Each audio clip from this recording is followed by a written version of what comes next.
ಭೀಮಾ ತೀರದಲ್ಲಿ ಮತ್ತೆ ರಕ್ತದೋಕುಳಿ. ಜಮೀನು ವಿವಾದಕ್ಕೆ ಆರೋಪಿಗಳ ಭೀಕರ ಹತ್ಯಾಕಾಂಡ. ಕೇವಲ 48 ಗಂಟೆಯಲ್ಲಿ 12 ಆರೋಪಿಗಳ ಬಂಧನ. ಪ್ರಮುಖ ಆರೋಪಿ ಸೇರಿ 18 ಮಂದಿ ಅರೆಸ್ಟ್. ಹೌದು, ಶಾಂತವಾಗಿದ್ದ ಭೀಮಾ ತೀರದಲ್ಲಿ ಮತ್ತೆ ರಕ್ತದ ಮಡುವಿನಲ್ಲಿ ಹೆಣಗಳು ಉರುಳಿದ್ವು. ವಿಜಯಪುರ ಜಿಲ್ಲೆಯ ಚಡ್ಚಣ ತಾಲೂಕಿನ ಗೋವಿಂದಪುರ ಗ್ರಾಮದ ಹೊರಭಾಗದ ಜಮೀನಿನಲ್ಲಿ ಭೀಕರ ಹತ್ಯಾಕಾಂಡ ನಡೆದಿತ್ತು.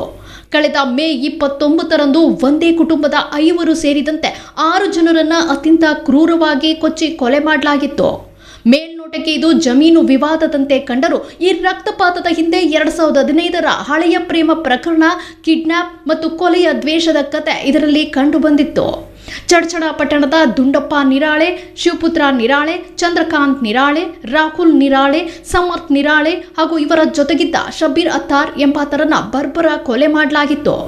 ಈ ಘಟನೆಯಲ್ಲಿ ತೀವ್ರವಾಗಿ ಗಾಯಗೊಂಡಿರುವ ಅರವಿಂದ್ ಕಟಗೆ ಮತ್ತು ಸಂದೀಪ್ ಮಾನೆ ಎಂಬುವರನ್ನ ವಿಜಯಪುರದ ಖಾಸಗಿ ಆಸ್ಪತ್ರೆಗೆ ದಾಖಲಿಸಿ ಚಿಕಿತ್ಸೆ ನೀಡಲಾಗುತ್ತಿದೆ. ಅಂದು ಘಟನಾ ಸ್ಥಳಕ್ಕೆ ಉತ್ತರ ವಲಯದ ಐಜಿಪಿ ಸಂದೀಪ್ ಪಾಟೀಲ್, ವಿಜಯಪುರ ಎಸ್ಪಿ ಲಕ್ಷ್ಮಣ್ ನಿಂಬರ್ಗಿ ಭೇಟಿ ನೀಡಿ ಪರಿಶೀಲಿಸಿದ್ರು. ಶ್ವಾನದಳ, ಬೆರಳಚ್ಚು ತಜ್ಞರು ಸಹಿತ ಭೇಟಿ ನೀಡಿ ಸ್ಥಳ ಪರಿಶೀಲನೆ ನಡೆಸಿದ್ರು. ಇನ್ನು ಘಟನೆ ನಡೆದ 48 ಗಂಟೆಯಲ್ಲಿ 12 ಜನ ಆರೋಪಿಗಳ ಹೆಡೆಮುರಿ ಕಟ್ಟಿದ್ರು ಪೊಲೀಸರು. ಬಂಧಿತ ಆರೋಪಿಗಳು ಮಹಾಸಿದ್ದ ಶ್ರೀಮಂತ ಬಿರಾದರ್, ಮಹೇಶ್ ಲಕ್ಷ್ಮಣ್ ಬಿರಾದರ್, ರಾಜ್ಕುಮಾರ್ ಸಿದ್ರಾಮ್ ಕೋಳಿ, ರಾಜು ಚಂದ್ರಕಾಂತ್ ಉಗಾರ್, ಯಲ್ಲಪ್ಪ ಮಹದೇವ್ ಅರ್ಕೇರಿ, ಕಲ್ಲನಗೌಡ ಈಶ್ವರಗೌಡ ಪಾಟೀಲ್, ಲಾಯಪ್ಪ ನೀಲಪ್ಪ ಬಿರಾದರ್, ಸುಭಾಷ್ ಮಹಾಸಿದ್ದ ಬಿರಾದರ್, ರಾವ್ಸಾಬ್ ಅವಧೂತ್ ಬಿರಾದರ್, ಗಜಾನಂದ್ ಬುಥಾಲೆ ಬಿರಾದರ್, ಮಲ್ಕಾರಿ ಹನುಮಂತ್ ಕೋಳಿ, ಸಂಜೀವ್ ಮಹದೇವ್ ಅರ್ಕೇರಿ ಬಂಧಿತ ಆರೋಪಿಗಳಾಗಿದ್ರು. ಈ ಕೊಲೆಯಲ್ಲಿ ಲೈಸೆನ್ಸ್ ಹೊಂದಿದ ಬಂದೂಕಿನಿಂದ ಸಹಿತ ಗುಂಡು ಹಾರಿಸಿ ಬಳಿಕ ಮಚ್ಚಿನಿಂದ ಕೊಚ್ಚಿ ಕೊಲೆ ಮಾಡಿದ್ದು ಮೇಲ್ನೋಟಕ್ಕೆ ಕಂಡುಬಂದಿದೆ ಎಂದು ಎಸ್ಪಿ ಲಕ್ಷ್ಮಣ್ ನಿಂಬರ್ಗಿ ತಿಳಿಸಿದರು. ಇವತ್ತಿಗೆ ನಾವು ಮತ್ತೆ 6 ಜನರನ್ನ ಅರೆಸ್ಟ್ ಮಾಡಿ ಅವರನ್ನ ಮಾನ್ಯ ನ್ಯಾಯಾಲಯಕ್ಕೆ ಹಾಜರುಪಡಿಸಿದ್ದೀವಿ. ಈಗ ಟೋಟಲ್ ಒಟ್ಟು 18 ಜನ ಅರೆಸ್ಟ್ ಆಗಿದ್ದಾರೆ.